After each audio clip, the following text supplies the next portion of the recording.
Welcome to the Sky Media Ventures podcast, episode 4, season 2. Guys, we have a very, very special episode today.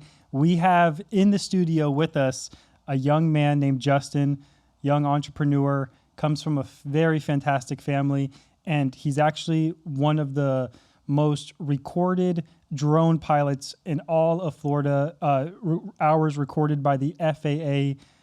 He's a young man. Every time I see him, he's just always doing something amazing, whether that's running, film and video, at car shows, networking with people. I mean, I really do look up to Justin, and I feel like he has a lot of value to share the world. Welcome to the show, Justin. Thank you for having me, Nate. It's a pleasure to be here today. You know, it was a lot to get here. Scheduling, rescheduling everything, make sure we get together. But I'm glad I made it out. Yeah, dude. Well, dude. So here at Sky Media Ventures, we look up to people who've done some pretty amazing things, hit some good goals, have some cool visions they've created and stuff like that. And I've always just been a super duper huge fan of you. And even my business colleagues have hit me up, called me personally and go, hey, Nathaniel, do you remember that Justin guy that owns that drone? Well, we have this real estate developer, or we have this roofing company, might need his services. Can you reach out to him? And anytime that I get those types of phone calls, that lets me know that you're valuable, especially in the marketplace. Dude, you are valuable. I appreciate that. I always try to add value everywhere I go. Yeah, absolutely. Dude, I'm curious. I'm genuinely curious. How, and I've never asked you this before, but how did you get started in videography and then especially running drones? Did one happen first and then the other one happened? Or, I mean, how did you just get into this whole content game? So it really started when I was in high school. So I had different classes. I had engineering with bachelor program, Embry-Riddle. So we build drones throughout class. At the time, I didn't really think about it. I didn't really like it. I didn't know what I was doing. So I was there just to, pass the class. And then Wait, what high school you went to? I went to Boynton Beach High. Oh, okay, gotcha, Yeah. gotcha. I think you said Embry-Riddle or something. Yeah, so they have the Embry-Riddle courses, like college courses you can take in school. Okay, gotcha. So yeah, that's a big flight school. Yeah. Gotcha, cool. The main one in the U.S. Gotcha. Okay. So you're in this class, and then one of your assignments is to build drones. Yeah, so basically one of the projects was build a Frankenstein drone. So it was take parts from like 3 or 4 of the drones and put it together and make one. I was confused as hell. I was back burner. I was just getting parts and stuff for it. I didn't know what to do. And then, I had the classes for media using Adobe. So, certified in Photoshop for the most part, did that. And a little bit there. So I knew how to do the stuff, but it wasn't nothing to think about. At the time, my mind was somewhere else. Okay. Then, COVID hit. I didn't really have anything to do. So when I got a drone for Christmas at that time, I was flying around, messing with it, boom, boom, boom. And then ended up crashing it a couple times because the battery was so short. It was like 5 minutes. So by the time I get to fly, I'm trying to hurry up and fly. And I ended up crashing it into a tree a couple times. So then ended up upgrading the drone. And at the same time upgrading my drone, my dad got the same drone to fly with me. So when he taught me how to drive, I learned how to fly at the same time. So I just take the car, we'll go drive out somewhere, go up down A1A drive, and I was pick a spot to go fly at. So learn how to drive, pick a spot to fly. Started flying. I didn't really record. Wait. So you're learning how to drive, and you're learning how to fly a drone at the same time. Okay, cool. Yeah. So you're learning 2 skills all at once. Okay, cool. And that was a good father-son bonding time thing too. So yeah, taught your brain, your subconscious brain, that you can learn 2 skills at once. You don't have to just be single-minded. Yep. So when you're driving, stop. Your mind goes from driving to flying, and hand-eye coordination is a lot involved with driving and flying. And I played video games a lot, so I didn't have a car at the time. I didn't drive. I was like 17, 18, so I didn't have my car yet. So I'm used to gaming. So it transferred over really well. So I'm flying, not really taking pictures or recording anything like that. Then I started editing little videos and stuff for where I lived at, apartment complexes, a pop's car going up and down the road. I started doing that. Are these drone videos or just regular videos? The drone. Oh, okay, gotcha. So I started just messing around with that. Not really taking it serious. I knew I had different real estate agents around saying, yeah, you can make money with this. So at the time, I had to get licensed first. I To fly a drone to fly the and drone, record it and for FA for any work with a drone, you got to have your Part 107 license. So that's like a basically like an aviation permit. Let's call it that. So you're a licensed pilot, you're an unmanned pilot, but for other pilots, manned pilots, they see that that's a damn permit because when you're a manned pilot, it's a check mark. As far as you want your Part 107, that's the license name for it. You just check it off. so are you a licensed unmanned pilot? Yeah. Oh, sick. I didn't even know they had that ever. Yeah, So it's weird. People don't know, like, what is that? Like, drone pilot. Like, yeah, it's just unmanned pilot. and with the FAA and with Florida, you are you're licensed. Yeah, Wow. license insured. How old were you when you got fully licensed? I was fully licensed when I was, let's see, I'm 22 now. I was 19. 19 years old. Yeah, 19, 20. And I think your dad told me this a while back. I'm not sure, but I heard that you were the youngest with like the most FAA hours at one point, right? Yeah, in 2022, at that time, I was flying so much, and I had both drones, so I'm going through batteries. I had like 11 batteries, so they're like 30-minute batteries. I'm just going through them every day, all day. So I was going through it. At the end of the year, they has like a flight report, and so I was like the top 1.2% of like flight hours, and I was killing it. I had like 100 some plus hours within like an 8-month period, and I was just was constantly flying up and down, just going to the beach, going out, just flying around, messing around for the most part. Wow. And even if you're just messing around with the drone, all those flight hours gets recorded. Everything gets recorded. So Gotcha. They're tracking everything. Yeah, flight from the height, the speed, how long you were, location. Now they have it's called remote ID. So it knows the pilot, has your information up there. There's certain apps that can show where you're at. The police and FAA, they can find out where you're at. So there's been a few times where I've been flying and a car pull up on me. That's government plates on the U.S. government. And I'm like, damn, I know who that is. Oh, wow. It'll come up, basically see what's going on, who I am, take my information down. If I did anything wrong, like, we'll be calling you later. And Wow. They will call you later. They're really tracking that stuff. They don't play. Wow. Yeah. Nowadays, with just so many drones being so prevalent and stuff like that, I mean, they're all over that like white on rice. Everyone has a drone now, and everybody does something that they don't know they did wrong. Okay, so take us back. So now you're talking to these real estate people, and they're saying, hey, you can make a little bit of a living flying drones. Yeah. You find out you have to get licensed. What happens after that? So took some time, studied for the exam. I did a lot just myself, looking up what I need to study on YouTube, Google Forms, and then they have courses you can pay for. So I paid for one of the courses. It showed what I need to do, what I need to study. It'll have little practice exams, stuff like that. Did that for a few months, procrastinated on it a little bit, and then went ahead and took the test and passed the first try. Wow. And that was to get the pilot's license, unmanned pilot license. Yep. So you had to go to a testing center, right? FAA approved, and majority of times at the airport. So you're basically going to the airport, like a small airport. They have like little side buildings. Okay. Go to the exam room. Most times there's no one in there, but there might be like 1 or 2 people. You go in, take your test. It's 60 questions, multiple choice. You can get in, get out. Well, for me, I got in, got out. Yep, they'll give you a little paper, temporary license, and then a couple of days you get one mailed into you, then boom, you got like an identification card. Nice. So at this point, you've taken the test, you got the license, you have experience a little bit flying the drones, you're kind of messing with the editing. Real estate people are saying like, hey, dude, you can make a living out of this. When does ICL Aerial come into play? Like, when does that vision of that business you had in your mind start to convert into reality? I started converting when I got my first like recurring client. So Recurring, yeah. I love that. So it was my first recurring client. So it started off at a car show. It's called Supercar Saturdays. So they do it every second Saturday of the month. Okay. So it's like my second or third month going there. I like cars in general. I always go to cars and coffees and stuff like that with my pops. Sure. That's just been our thing for like years. So I'm flying a drone, getting footage, getting media and stuff like that. Really getting just seeing stuff that I like, getting pictures, video, making little edits of it real quick. And then the third month I'm flying, and there's a production company there that does the show for their podcast and their YouTube channel. they do it every month. They shoot. Sure. So they're saying we're looking for this drone guy. Like we're trying to find him. I'm in earshot. So like, we're looking for this drone guy. I keep seeing his videos. We need it for our production. And then my pops hears it and said, "You looking for a drone guy? Talking about the kid right here." I don't know how they don't see me, but they're like, "Yeah, we're looking for you." They said, "We want you to shoot for us every month." I was like, "Yeah."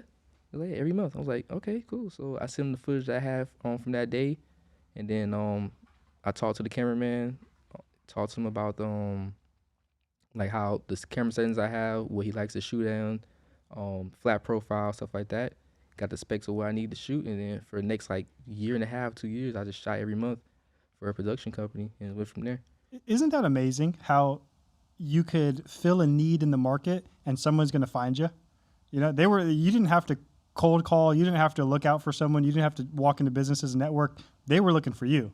Just had to be in the right place at the right time. Yeah. And they probably seen your videos before too, right? They did see him. They're like, "We're looking for the guy." Oh, because you would always go to the supercar Saturdays Yeah. and you would record the footage. And so they're seeing somebody is coming to this event recording. Somebody has a drone. Who is this person? And they finally found it was you. And usually I'm flying. I try to fly. It goes on and off. I usually try to fly to be seen. So I have like my shirt on, logo. I have a vest on, a visibility vest. Okay. I'll be seen so people can say, "Hey, drone guy, you want to talk to me?" This is for how I get clients sometimes. Other times I try to fly so I won't be seen because you get positive and there's always a negative that comes with it. So someone's coming up curious or they don't like this and that. So sometimes I hide. So they don't know where I'm at. I see the drone. I know where I'm at, but you don't really see me. Sure. Guys, I want us to look at some videos that Justin has made. I think we have our producer here next to us. Can we go ahead and put some videos so the audience can see some of the footage that Justin has done? And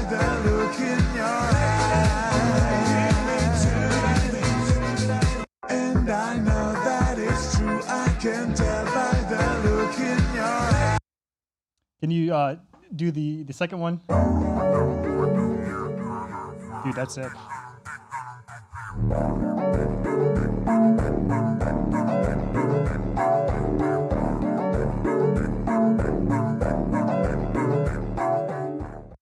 Brother, that's amazing right there. How does it feel to be recording and having the drone like right above the people racing the cars?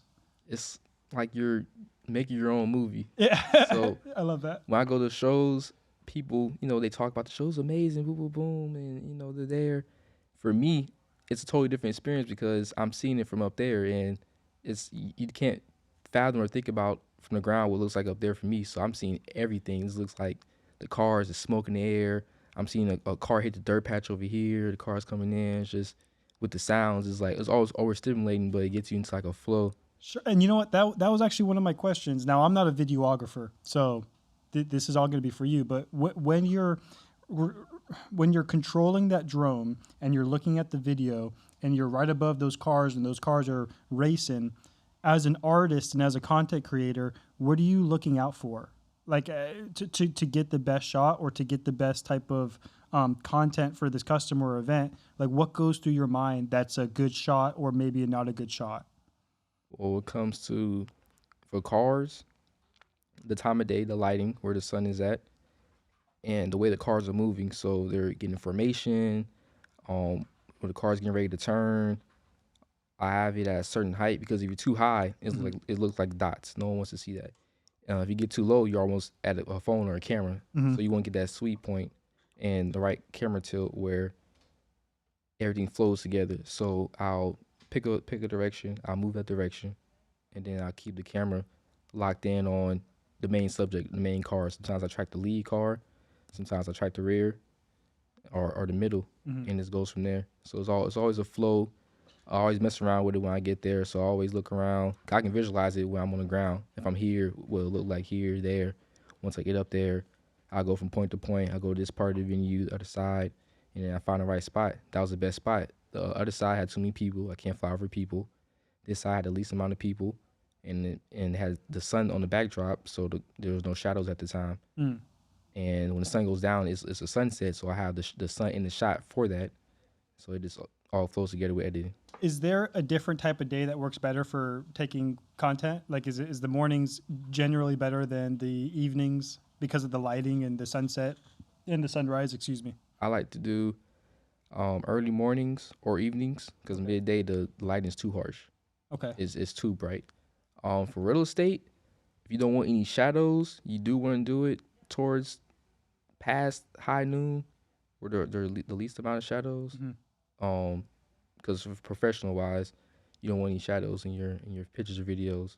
You want to keep it flat as possible, so it'll be camera ready or production ready at all times. Sure. Justin, back to what you were saying. This production company wants to hire you recurring every Supercar Saturday. Wants you to invite you to do some film. Did you already have ICL or ICU Aerial? Like, did you already have that branding in your head, or did they hire you and then you had to figure out, okay, now I have to create a company out of this? No, I had a LLC set up already for it. Oh, perfect. Yeah, so we had it set up. Had it set up when I had the drone, just so if I started to get any income from it, I'll funnel it through there. Perfect. That's awesome. And so what happened to the Supercar? Are they still doing the Supercar Saturdays, or? Yeah, that show's still going on. I stopped shooting for it late 2024, like mid 2024. Okay. So I stopped doing it. The production company stopped shooting because it's been so long. You're going to get so much content out of one location. So after that was fine. You're right. Dude, I've been seeing a lot of great content with your guys' own car shows. Yeah.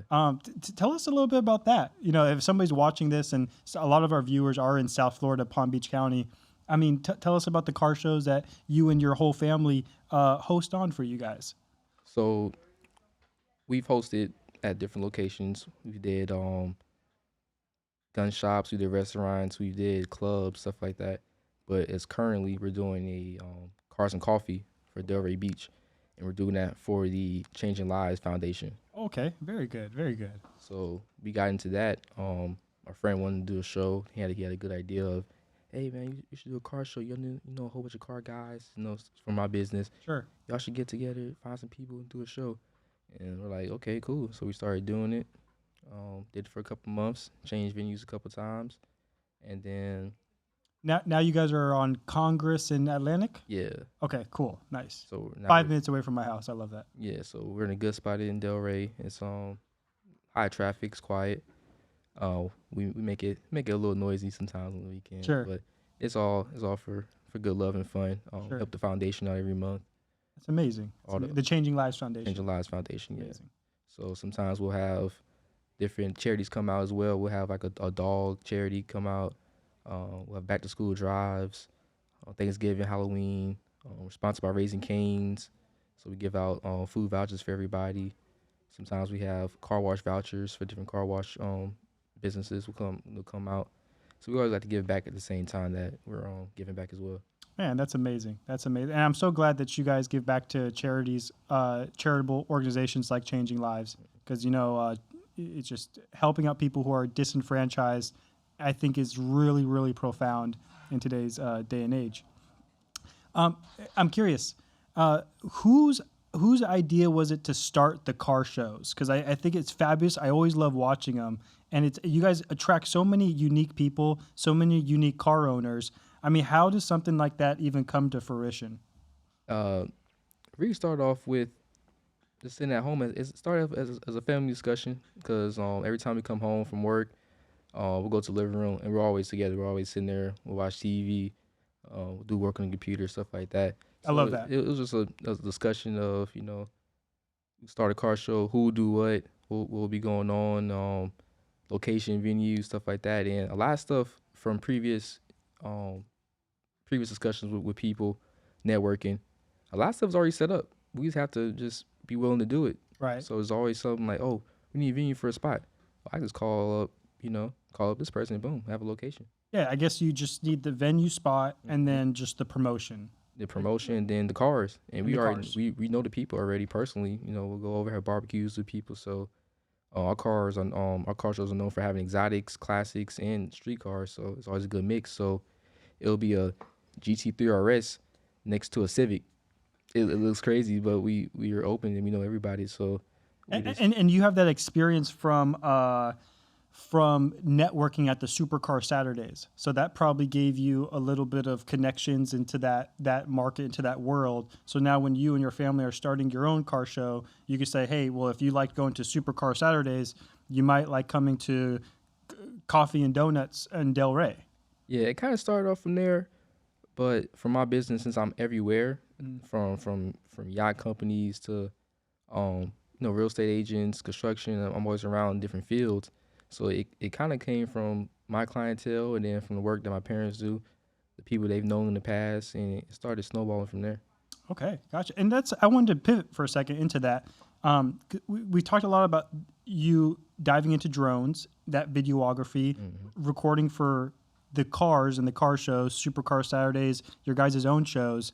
I want to talk more about how you brought ICU Aerial into the marketplace whenever somebody's in construction, in maybe they're pool builders, they're roofers, they're real estate agents.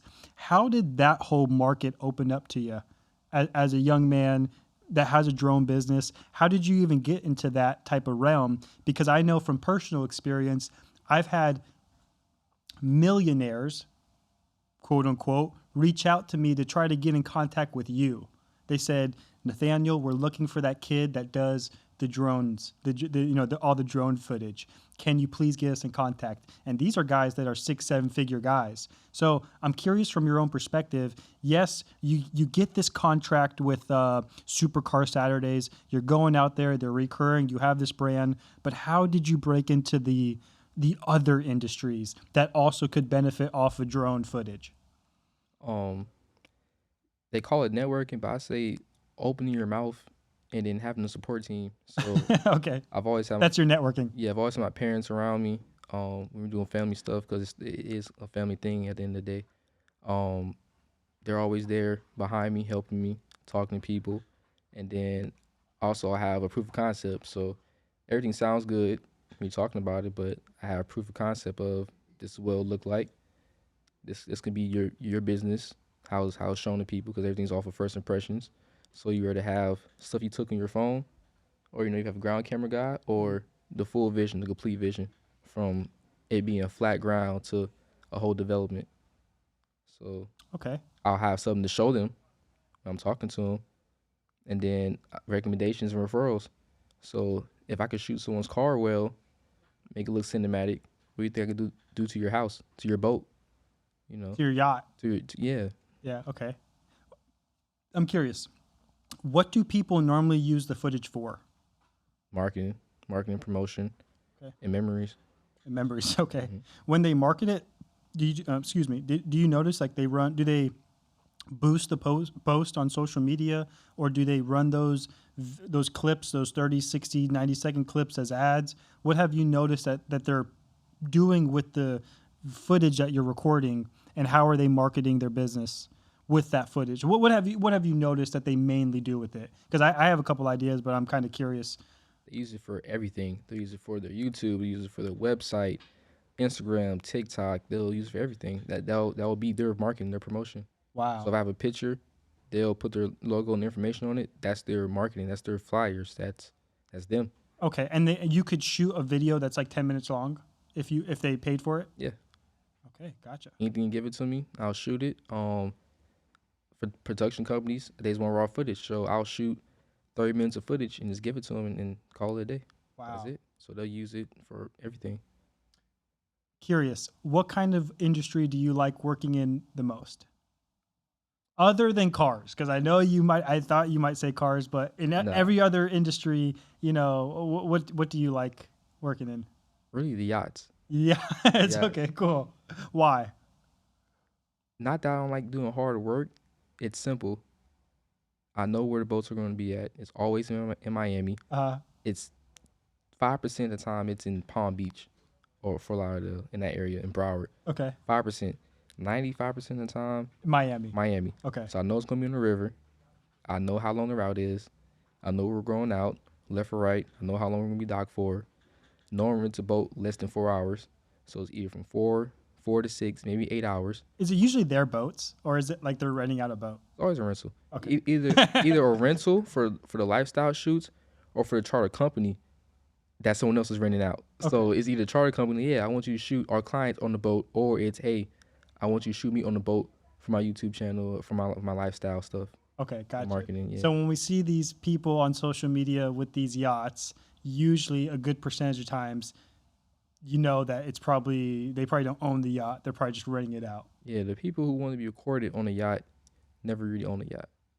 If they own the yacht, it's every day for them. They might get something for their birthday or some a special occasion for the 4th or New Year's. They have fireworks with their boat, or if they're selling their boat, they're selling it. They'll want pictures or videos, but if not, no, they don't. I mean, no one expects anyone to own a boat either. You have enough to rent it. That's enough. Yeah, right. Yeah, boats are expensive.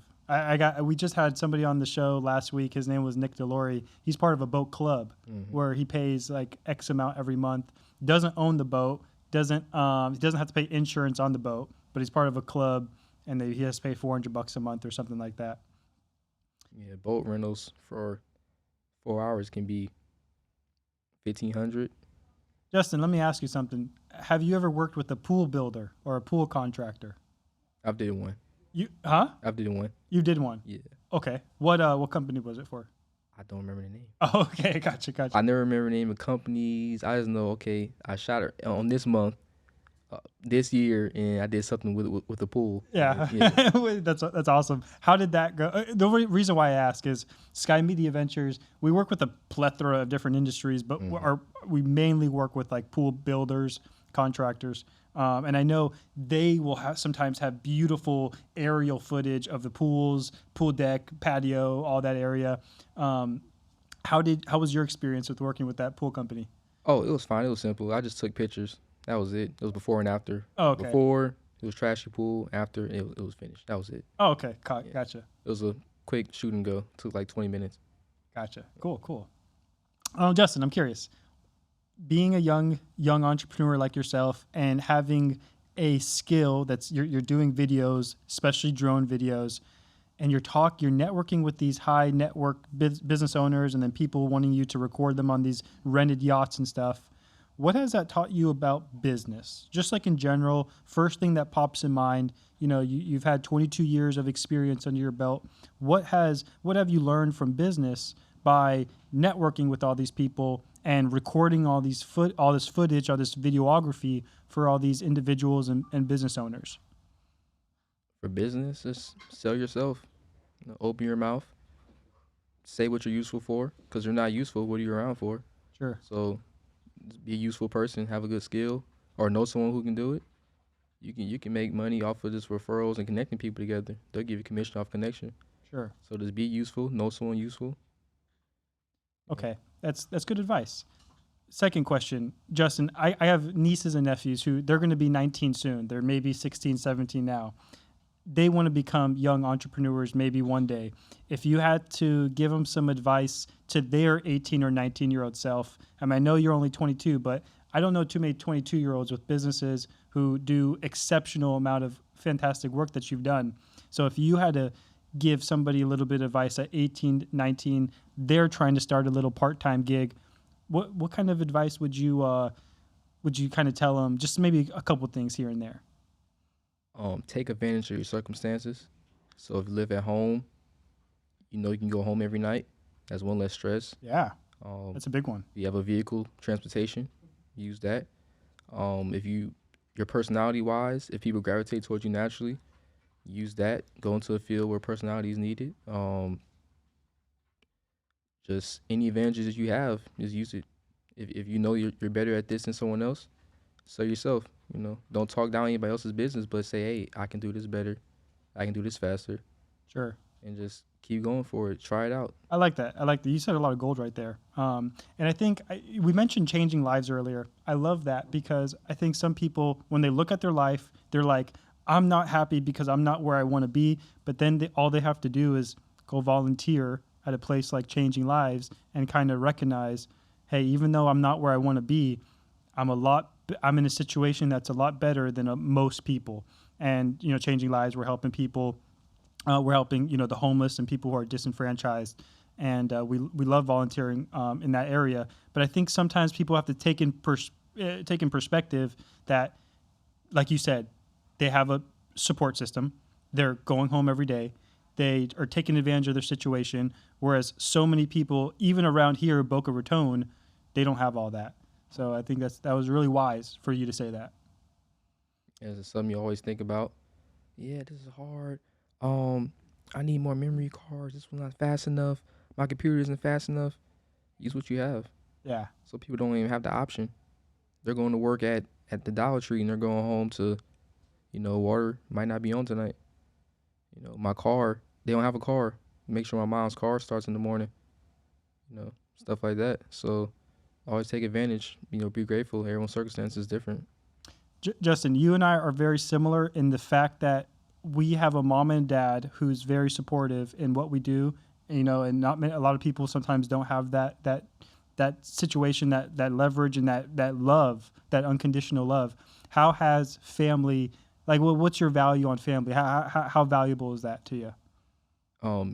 Your immediate family is valuable. If there's peace at home, you have a peaceful life. Everyone always has their, family arguments and no agreeing with each other. But at the end of the night, y'all can always go to sleep and wake up in the morning, give each other hugs. That's all you need. I love that. Justin, if someone's watching this video and they own a business and they want to get in contact with you, they're saying, hey, I own this business, or I want to rent out this yacht and get some cool footage. How can somebody reach out to you? They can reach out to me on Instagram. They can email me or call me. So Instagram, ICU Aerial is the Instagram. Phone number 561-600-7928. And then the email will be on Instagram as well. So you don't have to worry about trying to spell it out and type it out. Gotcha. What's your service area? If somebody wanted to hire you to do a project, what's as far south are you working? What's as far north? If they pay for travels, anywhere. The travel fee's going to hit, but anywhere you need me, I'm there. Yeah, some company in Kentucky, and they have a $3,000, $4,000 or $5,000 budget. They're willing to pay you for your ticket. You're going? I'm in Kentucky tomorrow. That's awesome, man. That's awesome. Last question. You had, because we're going to wrap up soon, you had mentioned that you like to play video games at the beginning of the show. Just name drop a couple of video games that you're playing right now for some fun. So it's just some fun content. I don't play any games right now, but when I did, it was just one. It was GTA. Just GTA. Yeah. I'm guessing you're in the cars all the time. Cars, guns, flying, everything. Okay, gotcha. I had a drone in there too. And dude, I had a great time working with you and your family. Anytime that we were at the venue next to the gun store. Do you remember the venue that you guys used to have, or not the show next to the gun store in Broward? Mm-hmm. That was a lot of fun. Yeah. Because we would go look at like super fast cars, super souped up cars, and then we'd go in the gun range and get the semi-automatics and start hitting the targets. Yeah, it's always back and forth. Something loud inside and outside. Like, was that a gunshot? No, that was my boy Kenny with the Civic. Yeah, right. Yeah, that's cool. And then everybody's taking pictures after the show with like two semi-automatics and then like a beautiful revolver. Or something like that. Yeah, right. Desert Beautiful. Eagle. Yeah, something like that. So that's very cool. Well, that's guys. We're gonna pretty much wrap up the show. Justin, it's been an amazing conversation. Thank you for coming on the show. Like I told you at the beginning and before the show, we only invite people on this platform if they've hit some fantastic goals, if they led their life in a way that's an example for others. And, we like to have people on the show who are good at converting liquid thought into solid reality. And every time I see ICU Aerial, I think, wow, this is a young man who had an idea and converted it into its physical equivalent. So thank you for having the courage to set the example, not only for yourself, your family, but for the world, brother. That's really big. Thank you. I appreciate you for giving me the platform to speak my mind, speak my thoughts. Absolutely, dude. Absolutely. Well, hey, maybe in the future we'll have you on again. Reach out to us if you know anybody else who'd be interested. And we like to tell the audience members and then yourself, don't ever forget, sky's the limit. Thank you, Justin. Sir. Thank you.